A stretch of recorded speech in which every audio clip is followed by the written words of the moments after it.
I'm Jo. I'm Sally. We're sisters and we started No Grainer 2 years ago.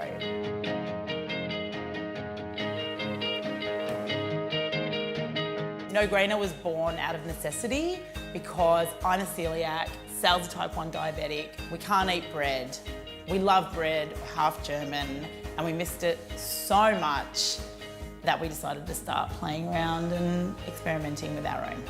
We did about 60 different experiments till we came up with this recipe and we were like, oh my God, this is amazing. We have to get this out to the greater public and let's start our own business. And we were so excited. And then it just snowballed and now it runs our lives. Do you think people would go for square loaves? Definitely. That's it, done. When we first started the business, we thought we'd be able to get away with using spreadsheets. We realised very, very quickly that this was just not going to work and our finances were a mess and we needed something that was going to simplify everything, and that's when we started using QuickBooks and things became so much easier.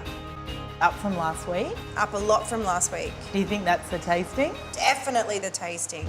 It has just really streamlined everything. We get a very clear snapshot. It's really helped having the QuickBook app. I can be at the shop with the owner, I can create the invoice and send it to them with one button, and it just has saved a lot of time and really embarrassment.